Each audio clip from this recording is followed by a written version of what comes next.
నమస్తే, welcome to Yoyo TV. So ప్రస్తుతం మనం గాంధీ భవన్లో ఉన్నాం. ఏదైతే జూన్ 2న తెలంగాణ ఆవిర్భావ దినోత్సవం జరుగుతుంది. సో ఈ ఈవెంట్కి ముఖ్య అతిథిగా సోనియా గాంధీ గారిని ఇన్వైట్ చేస్తున్నారు. సో ఇదే అంశం మీద మాజీ మంత్రి కేటీఆర్ గారు కూడా తీవ్ర విమర్శలు చేయడం జరిగింది. ఒకసారి మాట్లాడదాం ఇదే అంశం మీద. మనతో పాటు మాట్లాడడానికి కాంగ్రెస్ పార్టీ అధికార ప్రతినిధి చరణ్ కౌశిక్ గారు ఉన్నారు. అన్న నమస్తే. అన్న నమస్తే. నమస్తే అన్న. ఏదైతే చూసుకుంటే మీరు కూడా చూశారు, ఏదైతే కేటీఆర్ గారు ఏదైతే సోనియా గాంధీని ఇన్వైట్ చేసిన దాని మీద కూడా బలి తీసుకున్న దేవతని ఎందుకు ఇన్వైట్ చేస్తున్నారు తెలంగాణకి, తెలంగాణ ఆవిర్భావ దినోత్సవానికి ఇన్వైట్ చేయాల్సిన అవసరం ఏంటంటూ అటు బీజేపీ నాయకులు కానీ ఇటు బీఆర్ఎస్ నాయకులు కూడా కామెంట్ చేస్తున్నారు. సో ఎట్లా చూస్తారు? భారతీయ జనతా పార్టీ ఆనాడు వాజ్పేయి గారు ప్రధానమంత్రిగా ఉన్నప్పుడు దేశంలో 3 రాష్ట్రాలు ఏర్పాటు చేశారు. జార్ఖండ్ కావచ్చు, ఉత్తరాఖండ్ కావచ్చు, అదేవిధంగా ఛత్తీస్గఢ్ 3 రాష్ట్రాలు ఏర్పాటు చేసి తెలంగాణ రాష్ట్రం ఆనాడు ఏర్పాటు చేస్తామని చెప్పేసి భారతీయ జనతా పార్టీ కాకినాడలో తీర్మానం చేసి ఒక ఓటు 2 రాష్ట్రాలని చెప్పేసి తెలంగాణ రాష్ట్రం ఇవ్వకపోవడం మూలంగానే తెలంగాణ రాష్ట్రంలో బలిదానాలు పెరిగిన మాట వాస్తవం. దానికి కారణం భారతీయ జనతా పార్టీ. ఇలా భారతీయ జనతా పార్టీ మేము ఏదో సుధపూసనం, అసలు ఇక భారతీయ జనతా పార్టీ ఏదో తెలంగాణకు ఏదో చేసినట్టుగా వారు మాట్లాడే ప్రయత్నం చేస్తూ ఉన్నారు. ఈనాడు తెలంగాణ రాష్ట్రం అన్ని బలిదానాలు కావడానికి తెలంగాణ రాష్ట్ర ఆకాంక్ష నెరవేరకపోవడానికి కారణం భారతీయ జనతా పార్టీ. తెలంగాణ రాష్ట్రంలో ఆనాడు ఇందిరాగాంధీ ఆయనలోనే తెలంగాణ రాష్ట్రం ఇవ్వలేకపోయినటువంటి తెలంగాణ రాష్ట్రాన్ని శ్రీమతి సోనియా గాంధీ గారు తెలంగాణ ఆకాంక్ష నెరవేర్చారు. ఎందుకంటే 2004 మేనిఫెస్టోలో పెట్టి ఖచ్చితంగా తెలంగాణ రాష్ట్రం ఇవ్వాలి, తెలంగాణ రాష్ట్రం ఇస్తే ఆంధ్ర రాష్ట్రంలో కాంగ్రెస్ పార్టీ బలైపోతుంది, పూర్తిగా కనుమరుగైపోతుందని తెలిసి కూడా శ్రీమతి సోనియా గాంధీ గారు తెలంగాణ రాష్ట్రం ఇచ్చారు. అదే విషయాన్ని కేసీఆర్ గారు అసెంబ్లీ సాక్షిగా సోనియా గాంధీ గారు లేకపోతే తెలంగాణ రాష్ట్రం వచ్చేది కాదని చెప్పేసి వారే మాట్లాడారు. వారు మాట్లాడిన తర్వాత ఇప్పుడు లోకల్ బాడీ ఎలక్షన్లు, గ్రాడ్యుయేట్ ఎలక్షన్ జరుగుతూ ఉన్నాయి కాబట్టి దానిలో ఏదో ప్రయాణం జరగాలని చెప్పి కేటీఆర్ గారు భావించి కాంగ్రెస్ పార్టీ మీద శ్రీమతి సోనియా గాంధీ గారి మీద విమర్శ చేసే ప్రయత్నం వారు చేస్తూ ఉన్నారు. కిషన్ రెడ్డి గారు చెప్పిన భారతీయ జనతా పార్టీ ఒక ఓటు 2 రాష్ట్రాలు అని చెప్పేసి కాకినాడలో తీర్మానం చేసి ఏమైందని చెప్తే కాకెతకపోయిందని చెప్పిండు ఎవరు, వెంకయ్య నాయుడు గారు. అదే కాకుండా కిషన్ రెడ్డి గారు తెలంగాణ రాష్ట్ర ఏర్పాటులో ఆనాడు ఎమ్మెల్యే అంతా రాజీనామా చేసి బై ఎలక్షన్లో పోతే కిషన్ రెడ్డి గారు బై ఎలక్షన్లు పోకుండా ఓన్లీ రాజీనామా చేయకుండా తెలంగాణ ప్రజలు మోసం చేసిందే కిషన్ రెడ్డి గారు. ఇప్పుడు కిషన్ రెడ్డి గారు కేంద్ర మంత్రి కూడా కనీసం నవోదయ స్కూల్ కూడా తెలంగాణ రాష్ట్రానికి తీసుకురాలేదు. వారు ఉన్నప్పుడే కేంద్రంలో ఉన్నటువంటి నరేంద్ర మోడీ గారు తల్లి నుంచి బిడ్డను వేరు చేసి తెలంగాణను అవమానించింది కాంగ్రెస్ పార్టీ అని చెప్పేసి తెలంగాణ ప్రజలను అవమానించిండు. తెలంగాణ నుంచి 7 మండలాలు తీసిపోయి ఆంధ్రలో కలిపిరు, 211 గ్రామాలు తీసిపోయి ఆంధ్రలో కలిపిరు. అదే కాకుండా డంపింగ్ యార్డ్ కోసం 5 గ్రామాలు కావాలని చెప్పేసి భద్రాద్రి రాముడు కోసం అడిగితే వారు కనీసం 5 గ్రామాలు ఇవ్వలేదు. తెలంగాణకు విభజన హామీలు ఏదీ నెరవేర్చలేదు. 10th షెడ్యూల్లో ఉన్నట్టు ప్రాపర్టీస్ అన్నీ ఈనాడు ఇంకా పెండింగ్లో ఉన్నాయి. అదే కాకుండా ఒక ఇరిగేషన్ ప్రాజెక్ట్ జాతీయ హోదా ఇవ్వలేదు. అదేవిధంగా బయ్యారం సిటీ కంపెనీ రాలే, కాజీపేట రైల్వే కోచ్ ఫ్యాక్టరీ రాలే, తెలంగాణకు ఒక నవోదయ స్కూల్ రాలే, ఒక మెడికల్ కాలేజ్ రాలేదు. కాబట్టి తెలంగాణ రాష్ట్రంలో భారతీయ జనతా పార్టీ నరేంద్ర మోడీ గారు తెలంగాణకు తీవ్ర అన్యాయం చేసిందని చెప్పి రైలు చర్చించుకుంటా ఉన్నారు. కిషన్ రెడ్డి గారు సికింద్రాబాద్లో ఓడిపోతూ ఉన్నాడు. భారతీయ జనతా పార్టీ పోయినసారి గెలిచినటువంటి 4 పార్లమెంట్ స్థానాల్లో 3 స్థానాలు ఓడిపోతూ ఉంది. కాబట్టి అన్ని కప్పిపుచ్చుకోవడానికి భారతీయ జనతా పార్టీ అదేవిధంగా బీఆర్ఎస్ పార్టీ రేపు జరిగే గ్రాడ్యుయేట్ ఎలక్షన్లో కొద్ది లాభం జరగాలని చెప్పి కాంగ్రెస్ పార్టీ విమర్శ చేసే ప్రయత్నం వారు చేస్తా ఉన్నారు. ఏదైతే చూసుకుంటే ఇప్పుడు పట్టభద్రుల ఎమ్మెల్సీ ఎలక్షన్స్ కూడా 27వ తారీఖున ఉంది కదా. సో ఇదే అంశం మీద చూసుకుంటే కేటీఆర్ గారు ఏదైతే కాంగ్రెస్ పార్టీ అభ్యర్థి పల్లి బఠానీ బ్లాక్ మెయిలర్ అంటూ విమర్శలు చేస్తున్నారు. ఇది ఏదైతే మా అభ్యర్థి రాకేష్ రెడ్డి బిట్స్ పిలాని, అటు కాంగ్రెస్ అభ్యర్థి పల్లి బఠానీ అంటూ కూడా చేసిన విమర్శలు. సో దీన్ని ఎట్లా చూడొచ్చు? అంటే 10 సంవత్సరాల కాలం పాటు మీరే అధికారం ఉన్నారు. అప్పుడు మరి తీర్మానం మల్లన్న బ్లాక్మెయిల్ చేస్తే మరి ఎందుకు మీరు జైల్లో పెట్టలే? తీర్మానం మల్లన్న మీరు జైలు ఎందుకు పెట్టిరు? బీఆర్ఎస్ పార్టీ మేము విమర్శలు చేసినందుకు, బీఆర్ఎస్ పార్టీని బదనాం చేసినందుకు, బీఆర్ఎస్ పార్టీని ప్రజల్లోకి కేసీఆర్ గారు కావచ్చు బీఆర్ఎస్ పార్టీ చేస్తున్న తప్పుడు విధానాలను జనాలకు తీసుకుపోతా ఉంటే బీఆర్ఎస్ పార్టీ మీద ఆదరణ తక్కువ అవుతా ఉన్నాడు మాత్రమే తీర్మానం మల్లన్న జైల్లో పెట్టిరు. కానీ ఎక్కడ నువ్వు వసూలు చేసినానో లేదు బ్లాక్మెయిల్ చేసినానో కూడా మీరు జైల్లోకి పెట్టలేదు, కేసులు పెట్టలేదు కదా.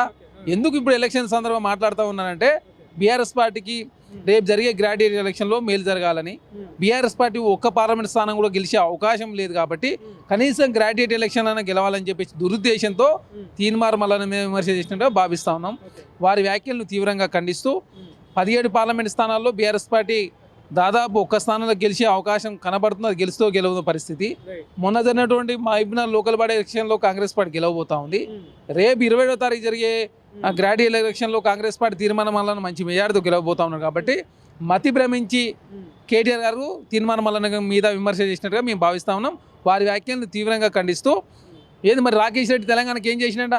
తెలంగాణకి ఏమైనా చేసిండా? తెలంగాణ ఏమైనా ఉద్ధరించిండా రాకేష్ రెడ్డి ఏమన్నా? లేకపోతే తెలంగాణ సమాజం మేలు కోసం ఏమైనా పనిచేసిండా? ఆయన ఆనాడు భారతీయ జనతా పార్టీలు ఉన్నారు, అంతకుముందు విదేశాల్లో ఉండి వచ్చిండు, తర్వాత వచ్చి బీఆర్ఎస్ పార్టీలో చేయను కానీ వాళ్ళు ఏమన్నా పునీతులు అయిపోతారా? రాకేష్ రెడ్డి ఏమన్నా? రాకేష్ రెడ్డి తెలంగాణ ప్రజలకు ఏం చేసింది లేదు. బీఆర్ఎస్ పార్టీ తెలంగాణ ప్రజలను మోసం చేసింది, భారతీయ జనతా పార్టీ తెలంగాణ ప్రజలను వంచింది. తీర్మానం వలన చాలా సుదీర్ఘకాలంగా మీడియాలో పనిచేసారు. అదేవిధంగా బడుగు బలైన వర్గాల నుంచి వచ్చినటువంటి నాయకుడు. అదే కాకుండా తెలంగాణ రాష్ట్రంలో బీఆర్ఎస్ పార్టీ ఓటంలో కీలక పాత్ర పోషించి తెలంగాణ సమాజాన్ని మేల్కొల్పడంలో కీలక పాత్ర పోషించారు. కాబట్టి యువకులంతా కూడా పోయినసారి తీర్మానం వలన 2వ స్థానం రావడానికి కూడా కారకులు. చూసుకుంటే ఏదైతే మరి పట్టభద్రులు కానీ అటు నిరుద్యోగులు కూడా కాంగ్రెస్ పార్టీకి ఎందుకు ఓటేయాలి? ఎందుకంటే కాంగ్రెస్ పార్టీ వచ్చి 5 నెలలు అవుతుంది, 2 లక్షల ఉద్యోగాలు అన్నారు, ఇప్పటిదాకా ఇచ్చింది లేదు. అది కూడా మేము ఇచ్చిన ఉద్యోగాలే వాళ్ళు ఆ పత్రాలు ఇచ్చి మేము ఇచ్చినామని చెప్పుకుంటున్నారు, 30,000 ఉద్యోగాలు అని చెప్పేసి కూడా చెప్తున్నారు. ఎందుకంటే నిజంగా మీరు 30,000 ఉద్యోగాలు ఇచ్చినట్టా, లేకపోతే వాళ్ళు ఇచ్చిన ఉద్యోగాలని మీరు భర్తీ చేసినట్టు? ఇప్పుడు తెలంగాణ రాష్ట్రంలో కాంగ్రెస్ ప్రభుత్వం వచ్చి 5 నెలలు అవుతుంది. ఈ 5 నెలల కాలంలో టీఆర్ఎస్ పార్టీని ఇచ్చినటువంటి నోటిఫికేషన్ అన్ని కూడా రిజల్ట్ ఇచ్చి జాబ్ ఆర్డర్లు దాదాపు 30,000 ఉద్యోగాలు ఇవ్వడం జరిగింది. అదే కాకుండా తెలంగాణ రాష్ట్రంలో కాంగ్రెస్ పార్టీ అధికారంలోకి వచ్చిన తర్వాత జాబ్ క్యాలెండర్ ప్రకటిస్తానని చెప్పిన సెప్టెంబర్ 17 లోపు జాబ్ క్యాలెండర్ ప్రకటించబోతా ఉన్నాం. ఉద్యోగులందరికీ కూడా గతంలో 15వ తారీఖు నుంచి 25వ తారీఖు వరకు జీతాలు ఇచ్చేది, కానీ ఇప్పుడు 1వ తారీఖు నాడే జీతాలు ఇస్తా ఉన్నాం. తెలంగాణ రాష్ట్రంలో జాబ్ క్యాలెండర్ ప్రకటించి తెలంగాణ రాష్ట్రం ఎన్ని వేకెన్సీ ఉంటే అన్ని వేకెన్సీ నింపాలని చెప్పి కాంగ్రెస్ పార్టీ ప్రకటించింది. అందుకే తెలంగాణ రాష్ట్రంలో ఉద్యోగులంతా కావచ్చు, నిరుద్యోగులు కూడా కాంగ్రెస్ పార్టీ ఇచ్చిన మాట ప్రకారం కట్టుబడి ఉంది. కాంగ్రెస్ పార్టీ చెప్పినటువంటి రుణమాఫీ చేయబోతా ఉంది. అదే కాకుండా తెలంగాణ రాష్ట్రంలో ప్రజాస్వామ్యం ఉంది కాబట్టి ఇందిరా పార్క్ దగ్గర ధర్నాలు చేసుకుంటా ఉన్నారు. మంత్రులు, ఎమ్మెల్యేలు, ముఖ్యమంత్రి గారు ప్రజలను కలుస్తూ ఉన్నారు. అదే కాకుండా తెలంగాణ రాష్ట్రంలో పత్రిక కావచ్చు, మీడియాకు స్వేచ్ఛ ఉంది.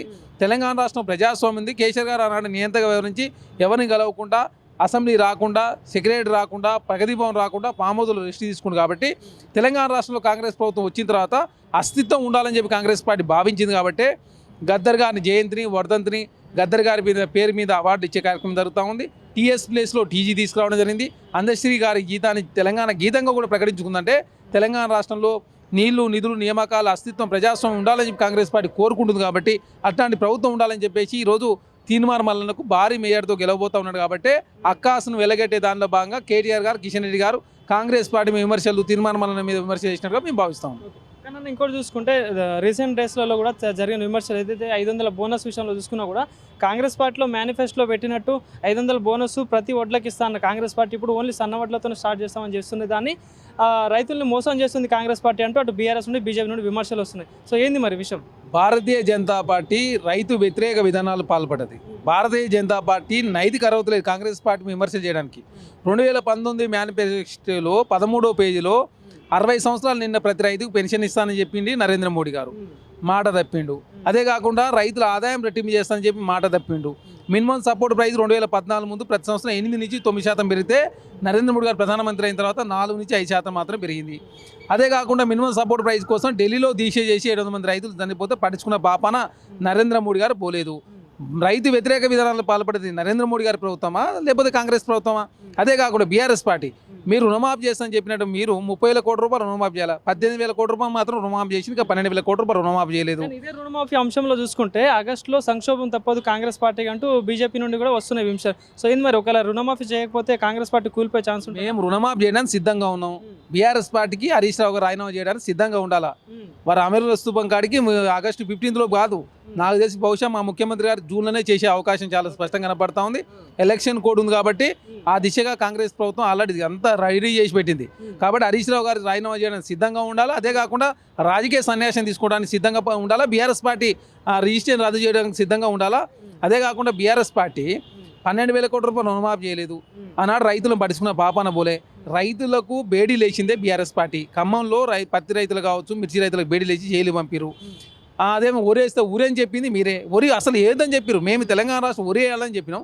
కాకపోతే మేము సంక్షేమ హాస్టల్లో కావచ్చు, రేషన్ దుకాణాల్లో వైట్ సన్న బియ్యం వేయాలని చెప్పి కాంగ్రెస్ ప్రభుత్వం భావించింది. కాబట్టి ఆ దిశగా ఎంకరేజ్ చేసినట్లయితే ఎగుమతులు పెరిగితే రైతుల ఆదాయం రెట్టింపు అవుతుందని చెప్పి ప్రభుత్వం భావించింది. కాబట్టి మొదటగా సన్న బియ్యం నుంచి స్టార్ట్ చేసినాం. తెలంగాణ రాష్ట్రంలో సన్న బియ్యం పండే అవకాశం ఉన్నప్పుడు దొడ్డు బియ్యం పండించి లాభం రైతులకు నష్టం జరుగుతుందనే ఉద్దేశంతో మాత్రం కాంగ్రెస్ ప్రభుత్వం మేము 500 రూపాయలు బోనస్ ఇస్తానని చెప్పినాం.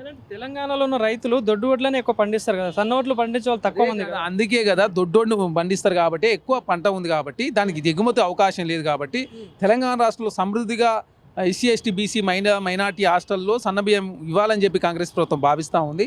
రేషన్ దుకాణంలో కూడా సన్నబియ్యం ఇవ్వాలని చెప్పి భావిస్తూ ఉంది. కాబట్టి ఎంకరేజ్మెంట్లో భాగంగా సన్నబియ్యం పండించిన అయితే ఎగుమతి కూడా ఉంటుంది, రైతుల ఆదాయం రెట్టింపు చేయొచ్చని భావించింది. కాబట్టి సన్నబియ్యం నుంచి బోనస్ ఇస్తానని చెప్పి కాంగ్రెస్ ప్రభుత్వం ప్రకటించింది.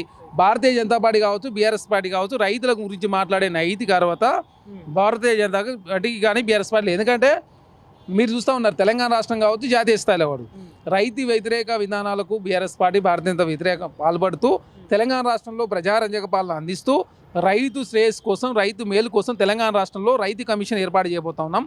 రైతులను రుణముక్తి చేయాలని చెప్పి భావించింది. కాబట్టి రైతు రుణముక్తి కోసం కార్పొరేషన్ కూడా ఏర్పాటు చేయబోతా ఉన్నాం. 40,000 కోట్ల రూపాయలు రుణమాఫీ చేయబోతా ఉన్నాం. గిట్టుబాటు ధర విషయం కల్పించబోతా ఉన్నాం. 500 రూపాయలు బోనస్ ఇవ్వబోతా ఉన్నాం.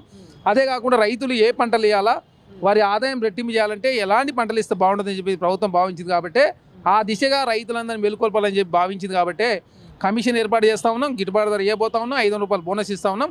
ప్రజలంతా కూడా కాంగ్రెస్ పార్టీ చెప్పిన మాట ప్రకారం కట్టుబడి ఉంది. ఖచ్చితంగా కాంగ్రెస్ పార్టీ రైతు పక్షపాతం చెప్పి ప్రజలు నమ్ముతూ ఉన్నారు. కాబట్టి ప్రజల నుంచి తిరుగుబాటు వస్తుంది. కాబట్టి బీఆర్ఎస్ పార్టీ భారతీయ రెండో ఒకటే తెలంగాణ రాష్ట్రంలో కాంగ్రెస్ పార్టీ విమర్శ చేసే ప్రయత్నం వారు చేస్తూ ఉన్నారు.